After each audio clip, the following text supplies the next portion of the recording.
Salut tout le monde, c'est Neptune ou Spacestar, et oui, je l'ai dit à l'envers. Je vous souhaite la bienvenue dans ce nouveau format de vidéo sur la chaîne. J'ai nommé le souci du détail. Ouais, moi je suis pas super bon pour faire des logos, du coup on va se contenter de ça. Ça fait un petit moment que je bosse sur ce format et je suis hyper ravi de vous le présenter. Avant qu'on passe aux choses sérieuses, laissez-moi vous donner une explication rapide. Dans le format du souci du détail, je vais tout simplement vous présenter des petits détails de rien du tout dans les jeux vidéo. Des détails intéressants, bien sûr, parce que sinon c'est pas drôle. Mais attention, pas des trucs du genre oh mon dieu, Mario est habillé en rouge, il fait donc l'apologie des communistes. Bref, je pense que vous m'avez compris. Et via cette jolie petite machine joliment designée par mes soins, je vous dirai le genre de détails que je vous présenterai à chacun d'entre eux. Enfin, ça c'est la théorie, c'est un peu flou, mais pour mieux comprendre, je vous propose qu'on passe à la pratique. Cet épisode pilote du souci du détail va se porter, comme vous l'avez deviné avec le titre, sur Portal 2. Ah, Portal 2, mon jeu de Valve favori après la trilogie Half-Life. Bref, si jamais par chance il y en aurait qui ne connaissent pas Portal, déjà, sortez de votre grotte.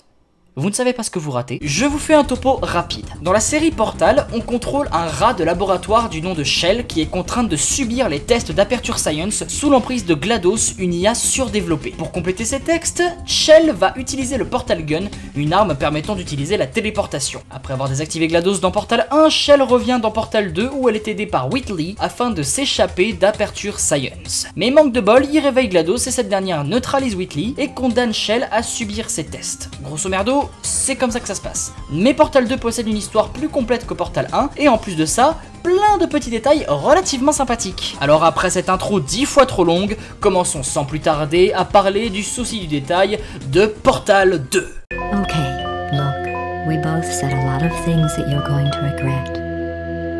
But I think we can put our differences behind us. For science, you monster.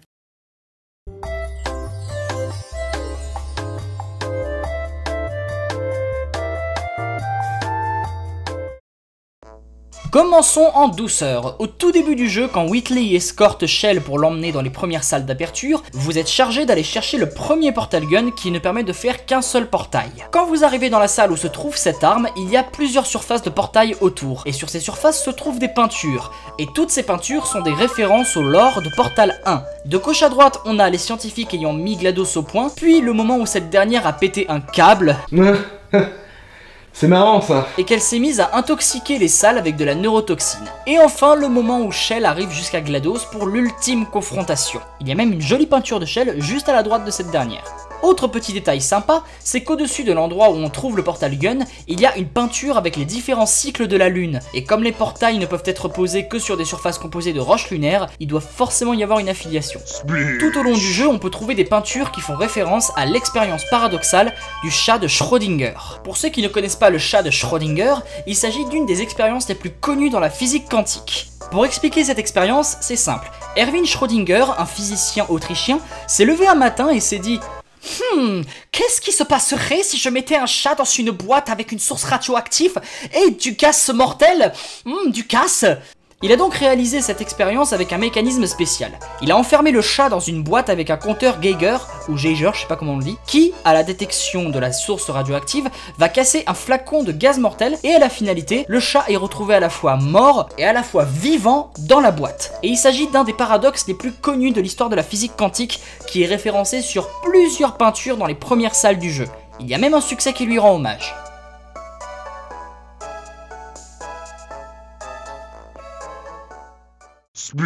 En parlant de paradoxe, au début du chapitre 8, après avoir bravé les tests d'Aperture Science de 1970, et après avoir récupéré Potatoes bien entendu, qui est la GLaDOS incarcérée dans la patate, cette dernière a eu pour idée de poser un paradoxe à Whitley pour le faire bugger et tenter de reprendre le contrôle de son corps et des labos d'Aperture Science. Mais là n'est pas le détail. Quand on résout le casse-tête de Whitley, enfin si on peut appeler ça un casse-tête, GLaDOS va donc lui poser un paradoxe. Et à ce moment-ci, le paradoxe n'a pas eu d'effet sur Whitley, mais toutes les tourelles dans les cubes autour de Shell se sont mises à court-circuiter. C'est une petite référence au fait que les paradoxes et les calculs sans réponse comme la division par zéro font tout simplement bugger les IA.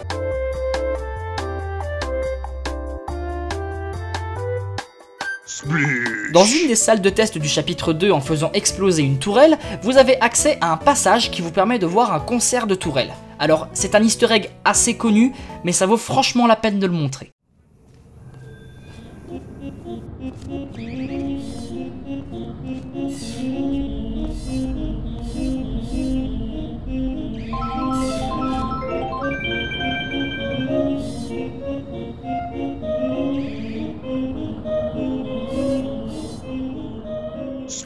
Cette fois-ci, c'est un bug que je vais vous montrer. Bug que je n'ai malheureusement pas réussi à exploiter malgré 2 heures de tentative. Mais bon, en gros, il est apparemment possible d'attraper Wheatley dans les phases où vous êtes censé réaliser les tests de GLaDOS.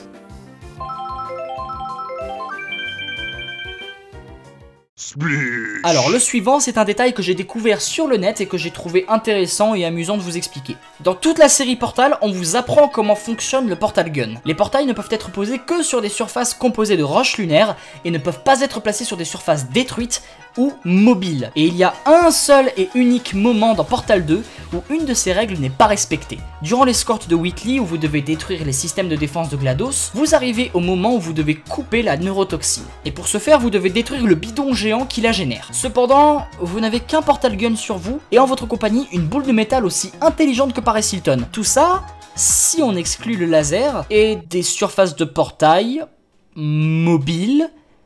Et vous devez donc utiliser ces surfaces pour couper les tubes qui génèrent la neurotoxine, alors que le portail qui coupe les tuyaux est censé disparaître. Donc un seul mot à dire, nique la logique. Dans une des salles de test, il y a une panne de turbine que GLaDOS va s'empresser d'aller réparer. Avant qu'on commence le test, GLaDOS nous lâche une petite explication rapide, soyez très attentifs. Ah perso, moi, j'ai tout compris. Non, sérieusement. Des fans ont donc repris ce message, ils l'ont ralenti et ont monté le pitch pour qu'on ait And methodically knocking people's hats off, then I account it high time to get to sea as soon as I can. Voilà. Et toute cette phrase est un extrait de Moby Dick, un roman d'Herman Melville. C'est un livre qui raconte l'histoire de 2 pêcheurs qui vont faire une chasse à la baleine pour retrouver Moby Dick qui est un grand cachalot blanc pas très gentil. Et cette citation aurait une connexion avec le Borealis, qui est un navire appartenant à Aperture Science. Il y a donc une affiliation avec le fait que le cachalot Moby Dick est un mythe que les protagonistes du livre cherchent à retrouver, tout comme le Borealis qui est un navire étant porté disparu, dont Aperture Science pense que sa disparition est la faute des laboratoires de Black Mesa, leurs rivaux. Cependant, la citation de GLaDOS reste une référence plutôt sympathique.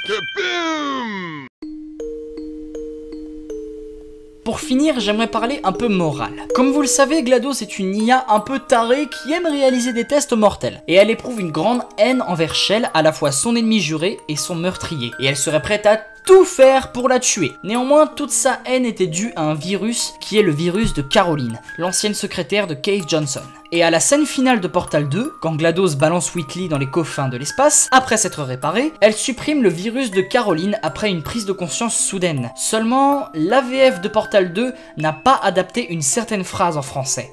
En français, on a « J'ai aussi découvert autre chose, l'endroit de mon cerveau où vit Caroline. » Caroline supprimée. Bye bye, Caroline. Mais sauf qu'en anglais, ils ont The surge of emotion that shot through me when I saved your life taught me an even more valuable lesson. Where Carolyn lives in my brain.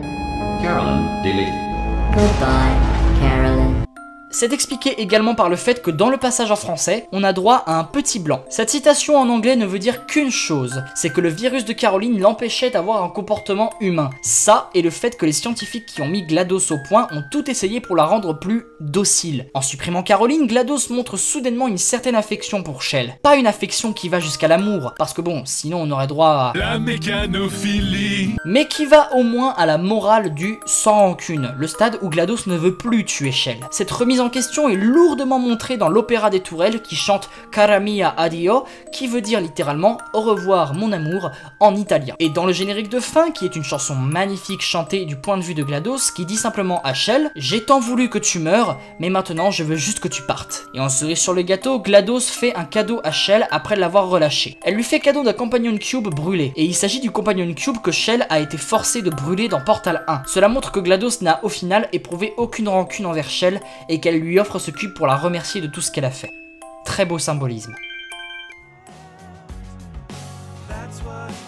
Merci à tous d'avoir regardé cet épisode pilote du Souci du Détail, j'espère sincèrement que ça vous aura plu. Si jamais vous avez des critiques à donner sur ce format dans le but de l'améliorer, n'hésitez pas à me les donner. Tant que c'est constructif, je lirai. Si vous avez aussi des jeux à me proposer qui ont des détails relativement intéressants et qui valent la peine d'être présentés, je vous invite également à me les partager dans les commentaires. Pour ma part, je vous laisse et on se retrouve la prochaine fois pour une in-théorie, qui ne sera pas vraiment une in-théorie, puisque le jeu dont on va parler n'est pas un jeu Nintendo.